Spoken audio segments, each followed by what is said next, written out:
13 বছর পর ফিরল তত্ত্বাবধায়ক ব্যবস্থা, সংবিধানের পঞ্চদশ সংশোধনী অবৈধ, হাইকোর্টের রায়, গণভোট পুনর্বহাল। নির্দলীয় নিরপেক্ষ তত্ত্বাবধায়ক সরকার ব্যবস্থা বাতিল করে দিয়েছিলেন, তিনি এটিকে রেস্টোর করেছেন। দ্বিতীয়ত, গণভোটের বিধানকে বাতিল করে দেওয়া হয়েছিল, সেটিকেও আজকে রেস্টোর করা হলো। 2 মাসের মধ্যে হাসিনার মামলার তদন্ত শেষের নির্দেশ, গুম খুনের সঙ্গে মিলেছে সম্পৃক্ততা, আনিসুল ইনু সহ 16 জনের হাজিরা। বিডিআর হত্যাকাণ্ড পুনঃতদন্তে 5 দিনের মধ্যে কমিটি গঠন করবে স্বরাষ্ট্র মন্ত্রণালয়, বাস্তবায়ন না হলে রাজপথে নামার ঘোষণা। যদি 5 দিনের মধ্যে এই কমিশন জাতির সামনে প্রকাশ করা না হয় এবং সেখানে যদি কোন দালাল থাকে, তাহলে 6ষ্ঠ দিনের দিন আমাদের রাজপথে দেখা হবে। টেবিলে বসে সংস্কার সম্ভব নয়, নির্বাচিত সরকারই সংসদে পূর্ণ সংস্কারের কাজ করবে, বললেন বিএনপি নেতা আমির খসরু। আস্থা ভোটে হেরে গেলেন জার্মান চ্যান্সেলর ওলাফ শলজ, আগাম নির্বাচনের আহ্বান, অর্থনীতি নিয়ে বিরোধীদের বিক্ষোভ। অনূর্ধ্ব-19 এশিয়া কাপে বাংলার মেয়েদের জয়ের ধারা অব্যাহত, মালয়েশিয়াকে 120 রানে হারিয়ে সুপার 4-এ বাংলাদেশ।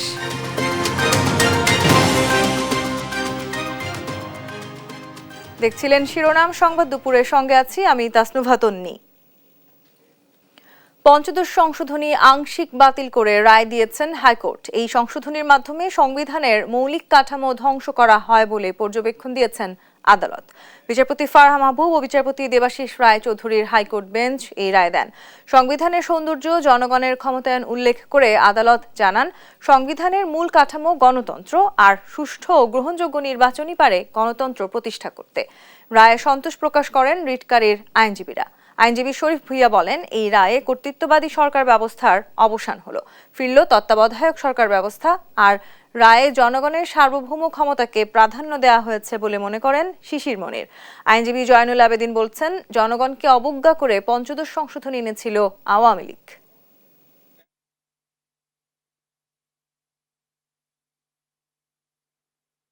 পঞ্চদশ সংশোধনীর মাধ্যমে সংবিধানে যে সমস্ত পরিমার্জন করা হয়েছিল, তার কিছু অংশ তিনি রেখে দিয়েছেন, কিছু অংশ বাতিল ঘোষণা করেছেন। যেগুলোকে তিনি বাতিল ঘোষণা করেছেন তার মধ্যে প্রধানতম হল নির্দলীয় নিরপেক্ষ তত্ত্বাবধায়ক সরকার ব্যবস্থা বাতিল করে দিয়েছিলেন, তিনি এটিকে রেস্টোর করেছেন। দ্বিতীয়ত, গণভোটের বিধানকে বাতিল করে দেওয়া হয়েছিল, সেটিকেও আজকে রেস্টোর করা হলো।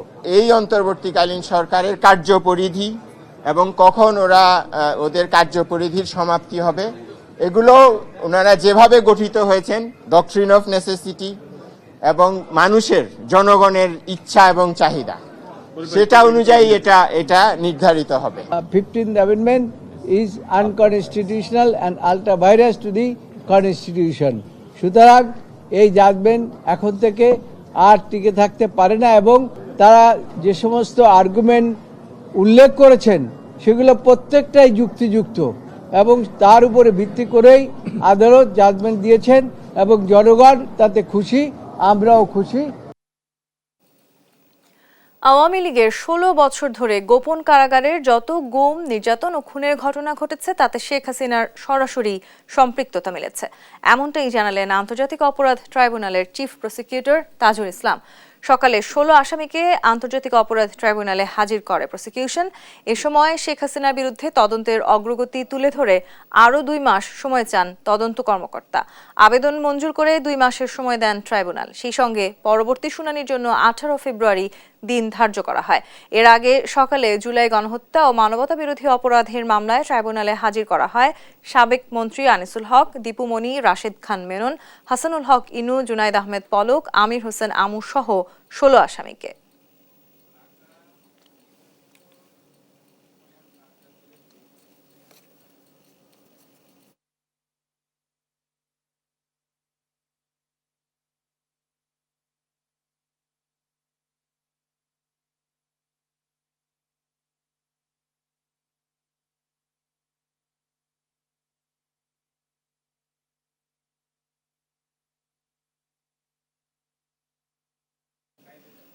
দর্শক, ঢাকা বিভাগীয় কমিশনার কার্যালয়ে ব্রিফ করছেন স্বরাষ্ট্র উপদেষ্টা। আমরা সরাসরি যুক্ত হচ্ছে ব্রিফিং এ।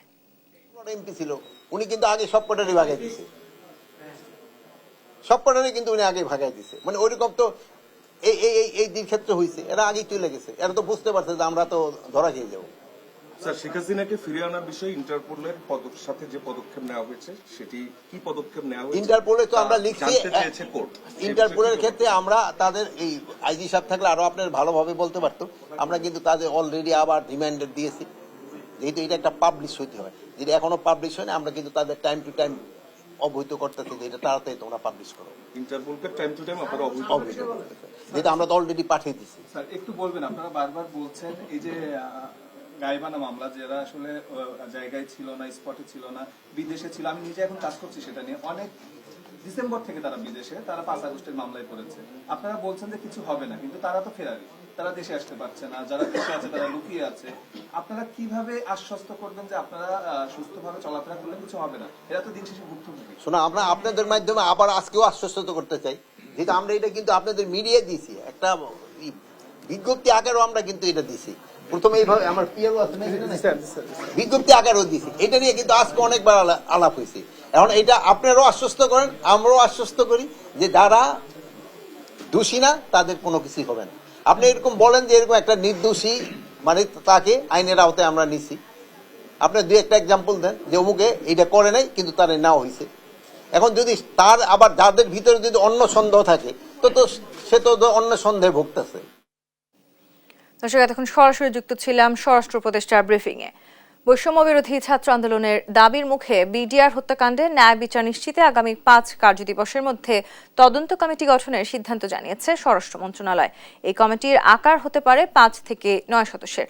মঙ্গলবার সচিবালয়ে এক সংবাদ সম্মেলনে এইসব কথা জানান স্বরাষ্ট্র উপদেষ্টা জাহাঙ্গীর আলম চৌধুরী। বিস্তারিত ডেস্ক রিপোর্টে। দেশের ইতিহাসে কলঙ্কজনক অধ্যায় পিলখানা হত্যাকাণ্ড। 2009 সালের 25 ফেব্রুয়ারি পিলখানায় বিডিআর সদর দপ্তরে বিদ্রোহের ঘটনায় 58 জন সেনা কর্মকর্তা সহ মারা যান 74 জন। আলোচিত এ ঘটনার মামলায় 139 জনকে ফাঁসি, 185 জনকে যাবজ্জীবন এবং 200 জনকে বিভিন্ন মেয়াদে কারাদণ্ড দিয়েছেন হাইকোর্ট।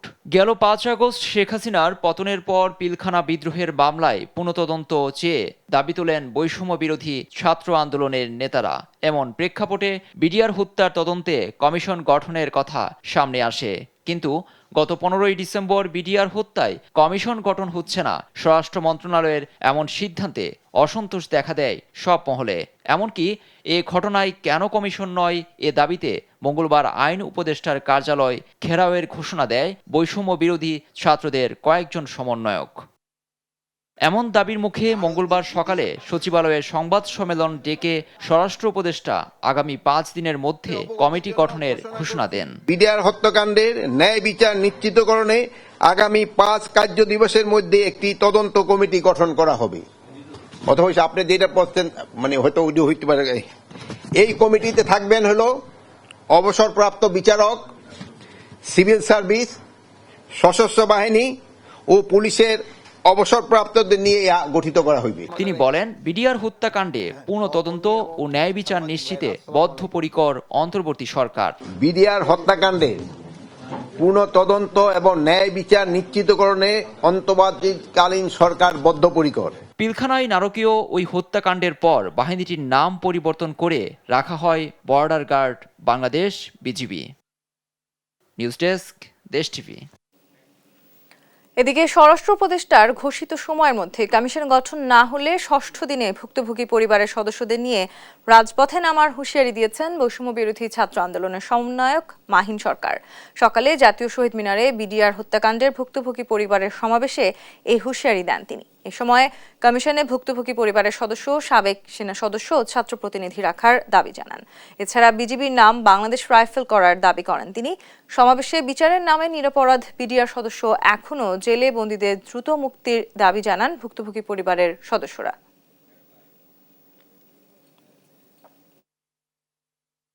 না, আমার হাজবেন্ডকে কোনো সম্মান দেওয়া হয়েছে না, 57 অফিসারকে কোনো সম্মান দেওয়া হয়েছে না। আমার এই পর্যন্ত আমরা শান্তিতে বেঁচে আছি। আপনাদের কাছে এতটুকু অনুরোধ, আপনারা জাস্টিসটা ব্যবস্থা করেন। যতগুলো পরিবার আছে সেটা অফিসারদের পরিবার এবং জওয়ানদের পরিবার। আমরা বিনয়ের সঙ্গে আমি জানাতে চাই, স্বরাষ্ট্র উপদেষ্টা স্যার, আপনি তো আমাদের ডিজি ছিলেন, আপনারই এই তদন্ত কমিটি এবং স্বাধীন একটা তদন্ত কমিটি আপনি গঠন করুন, যেখানে বৈষম্য বিরোধী ছাত্র আন্দোলনের ছাত্ররাও সেখানে থাকবে।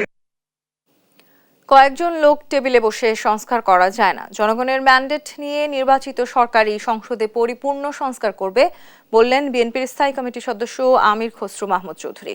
ডক্টরস অ্যাসোসিয়েশন ড্যাব আয়োজিত জুলাই অগাস্ট গণ অভ্যুত্থানে আহতদের আর্থিক সহায়তা অনুষ্ঠানে এসব কথা বলেন তিনি। জানান, রাজনীতিকদের উদ্দেশ্য খারাপ হলে কোনো সংস্কারই কাজে আসবে না। তবে ঘোষিত ৩১ দফা সংস্কার বাস্তবায়নে বদ্ধপরিকর বিএনপি।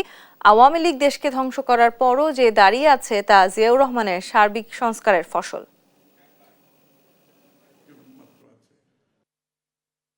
রিফর্ম করতে হবে রাজনীতিবিদদের, রিফর্ম হতে হবে সংসদে, রিফর্মের মালিকানা হচ্ছে জনগণের হাতে থাকতে হবে।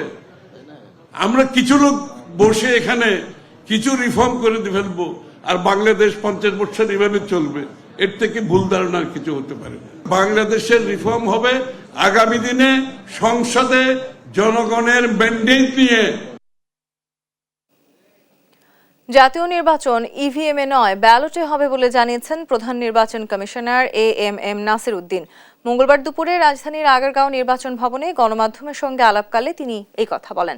সিইসি আরও জানান, নির্বাচনে আওয়ামী লীগের অংশগ্রহণ নিয়ে নানা আলোচনা চলছে, এটি একান্তই রাজনৈতিক সিদ্ধান্ত। এ বিষয়ে কমিশন কোনো মন্তব্য করবে না।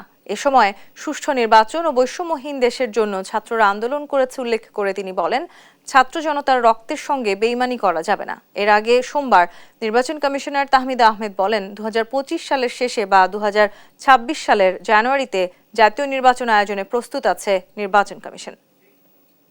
একটা সুষ্ঠু, সুন্দর, ক্রেডিবল, অ্যাকসেপ্টেবল ইলেকশন করা যায়, আমরা সেইভাবে সব ব্যবস্থা নিব। এটা কনস্টিটিউশন, এটা রিফর্মস কমিশন হয়েছে, তো ওনারা কিভাবে সাজেস্ট করেন আমি জানি না।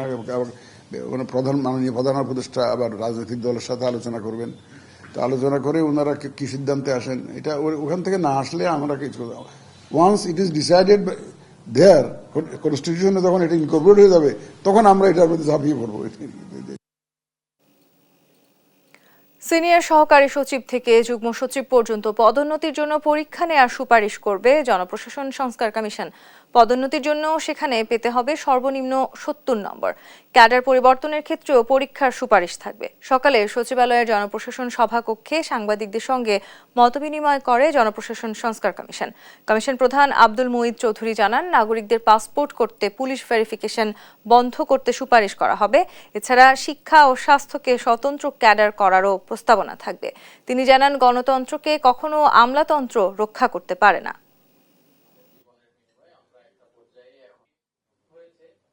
এটা প্রত্যেক ডিস্ট্রিক্টে একজন অফিসার থাকতে হবে আর ডিভিশন লেভেলে একজন থাকতে হবে, যিনি এই কোনোটা কেউ অন্যায়ভাবে তথ্য না দিলে যেন উনি এটা নিষ্পত্তি করতে পারেন।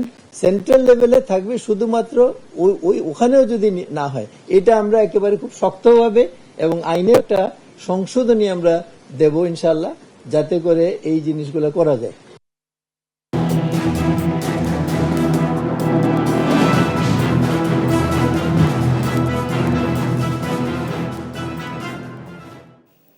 বিএনপি করার অপরাধে আওয়ামী আমলে কারাভোগ করা লুৎফরকে গণঅভ্যুত্থান পরবর্তীতেও মিথ্যা মামলার আসামি করা হয়েছে আওয়ামী দোসর বানিয়ে। বিএনপি করায় আওয়ামী লীগ কর্মীরা তার হাত কেটে নিলেও মামলা থেকে যেন নিস্তার নেই তার। অনুসন্ধানে উঠে আসে, গণঅভ্যুত্থান পরবর্তীতে একই মামলায় লুৎফর সহ আরও বিএনপি কর্মীকে অন্তকন্দুলের জেরেই এমন মিথ্যা মামলায় ফাঁসিয়েছে স্থানীয় বিএনপি নেতা। এতে ক্ষুব্ধ এলাকাবাসী। মিথ্যা মামলা বাণিজ্য ধারাবাহিকের আজ ৯ম পর্ব। ময়মনসিংহ প্রতিনিধি ইলিয়াস আহমেদের অনুসন্ধান, জানাচ্ছেন এম এ আজিম। পরিবার সহ বিএনপির রাজনীতি করায় ২০১০ সালে আওয়ামী লীগ নেতারা হাতের কবজি কেটে নেয় টানা ৩ বারের ইউপি সদস্য লুৎফর রহমানের। নাশকতার মামলায় আওয়ামী লীগ সরকারের আমলে জেলও খেটেছেন অনেকবার। সরকার পতনের পর এখন আবারও নাশকতার মামলায় আসামি হয়েছেন তিনি।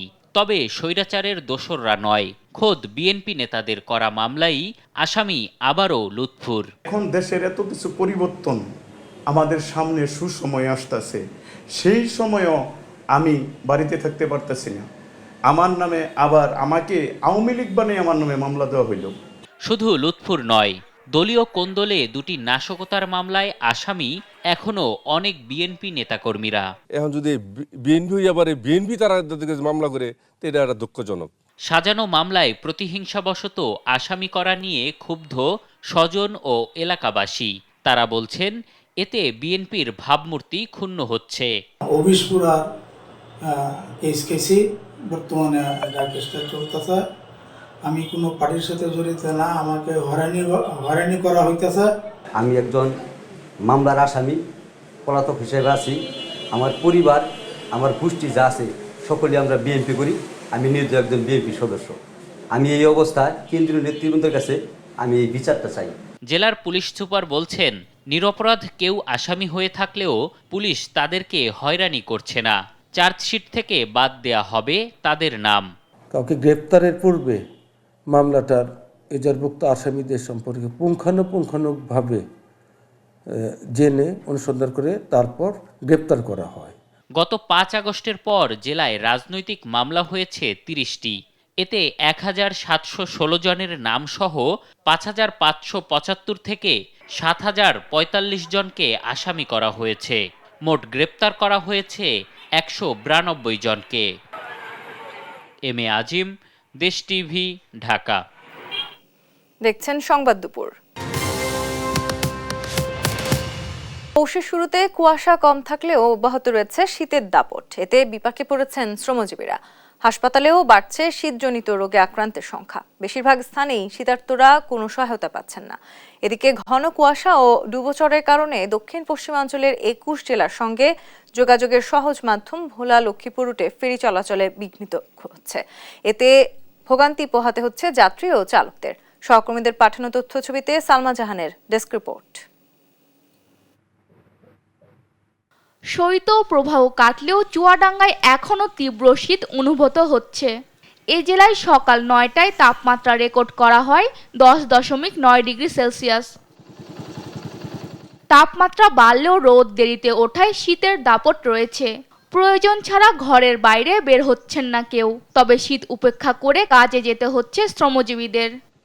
খুব শীত পড়ছে, শীতে হাত বের করতেই পারছি নি। রোজ না ওঠা পর্যন্ত ৮টা ৯টা না বাজা পর্যন্ত আমরা মাঠে যেতে পারছি। সকালের থেকে এ পর্যন্ত আসতে আমার হাত পা তো অবশ। আমার চুয়াডাঙ্গা এসে আমার গায়ে আর জ্ঞান দিতে পারছি না, হাত পা তো ঠান্ডা। লালমনিরহাটে পৌষের প্রথম দুদিন কুয়াশা কম থাকলেও অব্যাহত রয়েছে শীতের দাপট। সকালে ও সন্ধ্যায় হিমেল হাওয়া থাকায় দিনমজুররা পড়েছেন বিপাকে। হাসপাতালেও বেড়েছে শিশু ও বয়স্ক রোগীর চাপ। সকালে গাড়ি নিয়ে একজন শিক্ষার্থীকে নিয়ে আসাটা খুব কষ্টকর। ঠান্ডার কারণে তো ওই পাতলা পায়খানা বমি হতেছে। পঞ্চগড়ে সকাল থেকে তেমন কুয়াশা না থাকলেও শীতল বাতাস বইছে। সকাল ৯টায় তেঁতুলিয়া আবহাওয়া অফিস সর্বনিম্ন তাপমাত্রা রেকর্ড করেছে ৯.১ ডিগ্রি সেলসিয়াস। চরম বিপাকে নিম্ন শ্রেণীর মানুষেরা। গরিব মানুষই কাজ করিয়া না করলেও হয় না, ঠান্ডা টানে খুবই কাজ করিয়া পারি না। ভ্যানের লোকজন উঠিবা চায় না ঠান্ডার কারণে, আয় ইনকাম হয় না, খাইতে খুব কষ্টকর। ঘন কুয়াশা এবং ডুবোচরের কারণে ভোলা লক্ষ্মীপুর রুটে ফেরি চলাচলে মারাত্মক বিঘ্ন হচ্ছে। উভয় পারে যানজট বাড়ছে। ঘাটে ঘন্টার পর ঘন্টা অপেক্ষা করেও ফেরির দেখা পাচ্ছেন না তারা। এতে দুর্ভোগে পড়েছেন যাত্রী ও পরিবহন শ্রমিকরা। ঘন কুয়াশার কারণে, তারপরে ডুবোচর, তারপরে নদীতে ভাটা থাকার কারণে ৩ ঘন্টা ৩.৫ ঘন্টায়ও যেতে পারি না। সময় মতো আসছি ফেরিঘাটে, কিন্তু সময় মতো ফেরি ছাড়তেছে না। ৯টা বাজে আসি, দেখা গেছে ফেরি ছাড়তে ছাড়তে ২টো বাজে যায়, ৩টেও বাজে।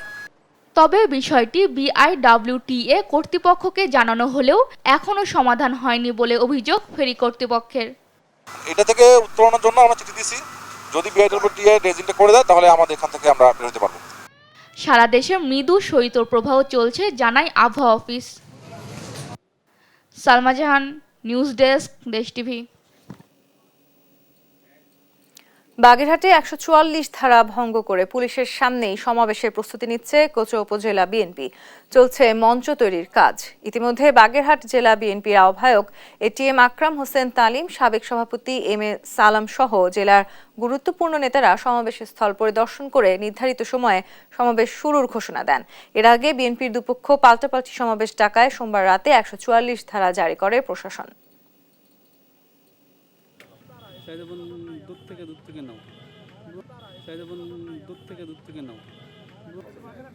যে জনসভা শান্তিপূর্ণভাবে জনসভা আমরা আমাদের জনসভা করবার জন্য, কারণ এটা অলরেডি বিভিন্ন জায়গায় প্রচারানো হয়েছে, এমনিই লোকজন আসবে, আমরা না গেলেও বহু লোক আসবে, তাদের বরং আমরা ওখানে গেলে শান্তিপূর্ণভাবে এই সভাকে আমরা সাফল্যমণ্ডিত করতে পারবো। দেখছেন সংবাদ দুপুর। এবার আস্থা ভোটে হেরে গেলেন জার্মান চ্যান্সেলর ওলাফ শলজ। ফলে বর্তমান সরকারের মেয়াদ শেষ হওয়ার আগেই নির্বাচনের পথে ইউরোপের অন্যতম শক্তিশালী অর্থনীতির এই দেশটি। এর আগেই এই ভোটাভুটিতে হেরে যাওয়ার আশঙ্কা প্রকাশ করেছিলেন শলজ। সোমবারের ভোটাভুটিতে হলো তাই। নাসরিন আক্তারের রিপোর্ট। আশঙ্কায় সত্যি হলো জার্মান চ্যান্সেলর ওলাফ শলজের। সোমবার পার্লামেন্টে অনাস্থা ভোটে হেরে গেছেন তিনি। ভোটে পরাজিত হবেন বলে আগে থেকে আশঙ্কা ছিল ৬৬ বছর বয়সী এ নেতার। ভোটের পর জার্মানির পার্লামেন্ট বুন্দেসট্যাগ ভেঙে দিতে পারবেন দেশটির প্রেসিডেন্ট ফ্রাঙ্ক ওয়াল্টার স্টেইনমেয়ার। সোমবার সংসদে অনুষ্ঠিত ভোটে ৭১৭ জন আইন প্রণেতা তাদের মতামত প্রদান করেন। এর মধ্যে বিপক্ষে ভোট পড়ে ৩৯৪টি। চ্যান্সেলরের পক্ষে সমর্থন দেন ২০৭ জন। ভোটদানে বিরত থাকেন ১১৬ জন। সোমবার অনাস্থা ভোটে হেরে যাওয়ার পর জার্মান পার্লামেন্টকে আগাম নির্বাচন দিতে অনুরোধ জানান খোদ চ্যান্সেলর। জার্মানির ইতিহাসে এটি ষষ্ঠবার ঘটল যেখানে চ্যান্সেলর আর্টিকেল ৬৮ এর অধীনে সংসদ ভেঙে দেওয়ার অনুরোধ করেছেন। শিগগিরই বুন্দেসট্যাগে নির্বাচন আয়োজন করা আমাদের প্রধান লক্ষ্য। এই নির্বাচনে সাধারণ জনগণ জার্মানির ভবিষ্যৎ নির্ধারণ করবেন। ভোটাভুটির আগে সংসদে শলজের সঙ্গে কট্টরপন্থী বিরোধী দল ক্রিশ্চিয়ান ডেমোক্রেটিক ইউনিয়নের নেতা ফ্রেডরিক মার্চ ও অন্যান্য দলের নেতাদের মধ্যে উত্তপ্ত বাক্য বিনিময় হয়। এ সময় বিরোধী কনজারভেটিভ চ্যান্সেলর প্রার্থী ফ্রেডরিক মার্চ শলজকে প্রশ্নবাণে জর্জরিত করেন। শোলজ দেশকে কঠিন অর্থনৈতিক পরিস্থিতির মধ্যে রেখে যাচ্ছেন, যা যুদ্ধ পরবর্তী ইতিহাসে এই প্রথম। এমন দুইবার ঘটেছে যখন জার্মানি মন্দার মধ্যে ছিল। গারহার্ড শ্রুডারের সময়ে প্রথম এমনটি হয়েছিল, তবে অন্তত তিনি তখন এজেন্ডা ২০১০ উপস্থাপন করেন। শোলজের সময়ে আবারও এমনটা ঘটল। এখানে দাঁড়িয়ে তিনি বলে যাচ্ছেন যে সবকিছু আগের মতোই চলবে। ৩ বছরেরও বেশি সময় দেশ শাসনের পরে গেল ৬ নভেম্বর ভেঙে পড়ার উপক্রম হয় শলজের নেতৃত্বাধীন ৩ দলের জোট সরকার। বর্তমানে নানামুখী চ্যালেঞ্জের মধ্যে রয়েছে ইউরোপের অন্যতম বড় অর্থনীতির দেশ জার্মানি। জ্বালানির উচ্চ মূল্যের কারণে ক্ষোভ বাড়ছিল জনমনে। চীনের সঙ্গেও অর্থনৈতিক প্রতিদ্বন্দ্বিতা রয়েছে দেশটির। একই সঙ্গে ইউক্রেন যুদ্ধে রাশিয়ার বিপক্ষে গিয়ে আরও কঠিন পরিস্থিতিতে জার্মানি। সোমবারের এ অনাস্থা ভোটে আগামী ২৩ ফেব্রুয়ারি আগাম নির্বাচনের পথ সুগম হলো। এর আগ পর্যন্ত তত্ত্বাবধায়ক সরকারের অধীনে চলবে Germany. Nasrin Akter, news desk, Desh TV. বোমা বিস্ফোরণে নিহত হয়েছেন রাশিয়ার পারমাণবিক সুরক্ষা বাহিনীর প্রধান লেফটেন্যান্ট জেনারেল ইগোর কিরিলভ। এই তথ্য নিশ্চিত করেছে দেশটির তদন্ত কমিটি। মঙ্গলবার আল জাজিরা ও বিবিসির লাইভ প্রতিবেদনে বলা হয়, মস্কোতে একটি ইলেকট্রিক স্কুটারে বোমা লুকিয়ে রাখা হয়। সেখানে বিস্ফোরণে নিহত হন ইগোর কিরিলভ এবং তার সহকারী। আরও জানাচ্ছেন রায়হান কবির শুভ্র। মঙ্গলবার সকালটা রাশিয়ার জন্য এক বড় ধাক্কা, বিশেষ করে প্রেসিডেন্ট পুতিনের জন্য। শক্তিশালী বোমা বিস্ফোরণে এদিন সকালে প্রাণ হারান রুশ পারমাণবিক সুরক্ষা বাহিনীর প্রধান লেফটেন্যান্ট জেনারেল ইগোর কিরিলভ। এমন খবরে শোক নেমে এসেছে পুতিন প্রশাসনে। কিভাবে তার বাসভবনে বোমা ঢুকলো বা কারা এ ঘটনা ঘটালো এ নিয়ে চুলচেরা তদন্তে নেমেছে রুশ তদন্ত কর্মকর্তারা। দেশটির গণমাধ্যম আরটি ও তাসের প্রতিবেদনে জানা যায়, ক্রেমলিন থেকে ৭ কিলোমিটার দক্ষিণ পূর্বে রিয়াজনস্কিতে এক অ্যাপার্টমেন্টের পার্কিংয়ে এ ঘটনা ঘটে। বিবিসিতে জানা গেছে কিরিলভ যখন বাসভবন ত্যাগ করছিলেন তখন স্কুটারে লুকানো বোমার বিস্ফোরণ ঘটে। ধারণা করা হচ্ছে রিমোট কন্ট্রোলের মাধ্যমে ওই শক্তিশালী বোমা বিস্ফোরণ ঘটানো হয় অজ্ঞাত স্থান থেকে। শব্দে আতঙ্ক ছড়ায় আশপাশে। প্রথমে ভেবেছিলাম হয়তো সিমেন্ট গাড়ি থেকে নামানো হচ্ছে বা অন্য কিছু, কিন্তু বিস্ফোরণ এতটাই জোরে ছিল যে নির্মাণ কাজ মনে হয়নি। খুবই ভীতিকর পরিস্থিতি ছিল। প্রাথমিক অবস্থায় তদন্তকারী কর্মকর্তারা জানান বিস্ফোরণে কিরিলভের এক সহকারীও নিহত হন। ইউক্রেনে নিষিদ্ধ রাসায়নিক অস্ত্র ব্যবহারের জন্য কিরিলভকে সোমবার অভিযুক্ত করে ইউক্রেন। এছাড়াও ভুয়া খবর ছড়ানো সহ নানা অভিযোগে তার উপর নিষেধাজ্ঞা আরোপ করে কানাডা, যুক্তরাজ্য ও নিউজিল্যান্ড সহ আরও কয়েকটি দেশ। তার মৃত্যু রাশিয়া ইউক্রেন যুদ্ধে বড় প্রভাব ফেলবে বলে ধারণা করা হচ্ছে। রায়হান কবির শুভ্র, নিউজ ডেস্ক, দেশ টিভি।